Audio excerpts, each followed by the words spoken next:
We are going now to get to the questions. And I think we all women feel this, that when you are so frustrated is that when someone presents the same idea that you're saying, and suddenly when comes a man that doesn't, we study, we prepare, and we want to present, but they always come as they know more than we are. Just, we do our homework and we work hard. So I think that sometimes you just express your frustration and you have your latent heart pulsing inside you, and you really get stressed. And but I liked your feedback about taking a walk and taking a fika, walk in the forest, come back while your energy has vanished a little bit. So I don't know. Perhaps Andrea could also share a little bit. How do you feel about this after that you heard Cielo and Aldo tell about their experiences and how your adaptation, always competing with herself to do better, and like Cielo also mentioned, what do I don't have that I need to improve to be as good as the person who is the best one. So it's really inspiring. And Andrea, please go ahead. Yeah, I think we all share. If we boil down what we are saying, we'll come to the same or very similar advices, I have to say, or experiences. And I totally agree, Lo, that we want to do our best all the time, and we compete with ourselves. Our worst enemy sometimes is ourselves, because we try to do more than what we want. I also agree with Aldo. I think it was very interesting, and that's exactly the point I made in this presentation that Eloisa just mentioned, this other speech that I gave about the adaptability. When you decided to live abroad, you need to leave behind, and I mean leave behind is not leave behind as it's not abandon, it's leave behind in the sense leave behind of your mind, your nature. So whatever, if you were Peruvian, I am Brazilian, and a Cielo Colombian, and we need to leave it behind and then be open to learn what the new country that we are moving to has to offer. I noticed, I saw so many Brazilians that when they moved to Sweden, in this case, they wanted to live as Brazilians in Sweden. That doesn't work. So they get frustrated. At one point, they are unable to adapt, and they do really go back to Brazil. They this is not working for me, and I need to go back. And they leave, and they go back to Brazil. So I agree with you. It's you need to adapt in order to learn, and then to have more skills under your belt for the next steps that we will still have. Yeah. And Cielo, what do you think about also this, about adapting? And you already mentioned some in the beginning, but it's, I think I remember that you mentioned you all three miss your parents. And I imagine Cielo also, she had her mom visiting her a little bit before she passed away. So I can imagine to have, to follow and Andrea also had her in her family some diseases, and it's so hard to be away and not being able to be close to your family when you're, and you're going to miss some birthdays and special. Exactly. And my advice for that is again, be close, because I mean, as you said, Andrea, it's not that you abandoned. And again, also it's understanding, because your beloved, the people you love, then they stay there and their life continues.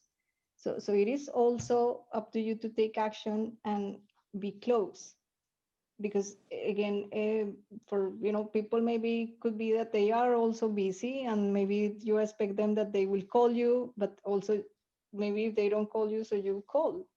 If don't lose that let's say connection, because it's very easy, and when you realize it's 1 year maybe that you have not maybe talked to the ones that are important for you. So I think it's important to prioritize, and at the same time be open and adapt. So it's how to keep that balance because it could be also that you focus so much on those goals that are related to the profession, to, you know, the economical goals, as I mentioned. And then when you realize there are other things also that are very important in life, so don't miss those. Keep always a big balance. And I think also what Aldo mentioned about the network, it's so, you know, really connect with people, do it regularly. It's about that discipline, I guess. You know, that what you mentioned, okay, you really plan to contact those people, and it's not easy. And again, also another thing to keep in mind is that I mean, change is always the constant. So the contacts that we have today are not necessarily the ones that we have tomorrow, and it doesn't mean that we are, let's say, losing them. Again, maybe we will meet them within a couple of years. I mean, like with Andrea, we haven't seen each other probably in, I don't know, in the last 5 years or even more. Yeah. But here we are again, and you know, it's great to see you again. And again, we connect once more, because again, we come into a new stage, and again, contacts, you know, go back and forth, but then also try to embrace that, right? Embrace that change. And if I could add to the networking, I think you're very right, Aldo. And the one thing I would add that Cielo was touching on it is like, be strategic with your networking as well. One common mistake I see people doing when they move abroad is that they tend to, maybe because they miss their family or for many reasons, but they tend to connect to the people from the same country they are. Absolutely. And then you don't learn the language, you don't expose yourself to the culture, to the way that they are. Then you are not fully exposed to the experience you could have, right? I totally agree with you, Andrea. And it's happened to me that I forced myself whenever I have been in places, even if it's Latin America, where people are apparently so similar. I would force myself to hang out with Mexicans. Here, I force myself to hang out with Swedes, even though I have my Latin network. I try to push myself to because that's the only way you'll be able to be part of society. Yeah, exactly. And it's very true what you said also, Aldo, about not having spent time. You don't have a history with these people, so they will talk about jokes from their childhood, and you will be totally lost, and sometimes it will not be so fun, but eventually you catch up and you live some of these moments that they will repeat. Exactly. Yeah. Exactly. Yeah, it's about adaptation, and you mentioned it as well, that openness, right? Again, for me, it's that you don't have to change your essence, but also you have to make yourself available, and you decide also how much you open your window, right? As they say. So I mean, that people get to know you, but then also you to know people, you need to share their moments. You know, as you said, also taking a drink with them, understanding they are talking maybe about an old television program that they saw, and yes, I mean. Maybe at that point we are not in that conversation, but maybe then we can share also what other television program that we had back in our country, and then people also get interested. So it's also about how much you are willing to open yourself to others, and it's not easy actually, but also from the non-comfort zone, from the comfort zone to the non-comfort zone, right? Exactly. Yeah. So I was in this trip to Morocco, which is a Muslim country. And I had to learn beforehand I was already living in Sweden, and I was traveling with my Swedish colleagues there. And we know that in Sweden, the gender equality is very strong. So regardless, even knowing that and being used to that, I tried to prepare myself to go there. And I was the one doing the presentation. It was a business trip. And while my Swedish colleagues were presenting to the MD of the area that we were visiting, or the company we were visiting, he was really paying attention, everything was fine and all of that. As soon as it was my part of presenting, and this was a common presentation that we as a team used to do traveling around the world. It was implementation of a process. So we'll do the same presentation over and over. And it happened to be in Morocco.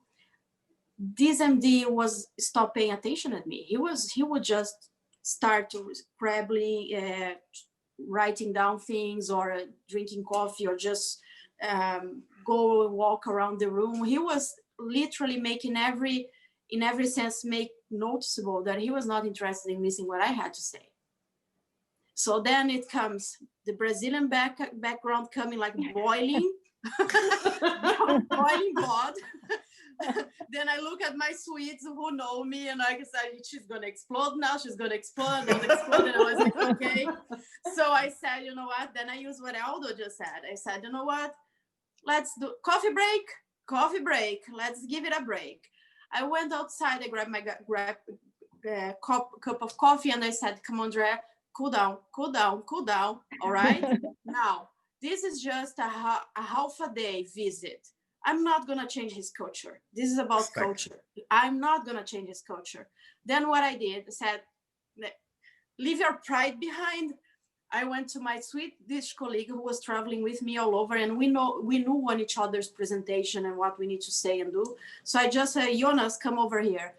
Jonas, this guy is not paying attention to me. He said, I know. I said, well, then let's do like this. We just have half a day. I don't want to spend another day here trying to convince him to listen to me. So you do my part. I'll just sit and be quiet. Perfect. And that's what we did. And we finalized, we went back to Sweden and we accomplished what we needed to accomplish. Was it uncomfortable? Yes. But I had to recognize I could not change that. I had to leave behind my Brazilian bloody boiling blood, and I had to adapt. I had to adapt to the situation. So sometimes we have to choose as well to do I want to be happy or to be right? So that was pick your fight. It's also what they say. Pick your fights. Exactly. Totally. That's actually the name of the speech I gave. Is like choose your battles. Yeah, exactly. Yeah. But okay, people, and I thank you so much for your what you have told us, and I'm sure that people will enjoy listening a lot to you. And thank you so much. Thank you. Great meeting you guys. Bye. Bye bye. Oh.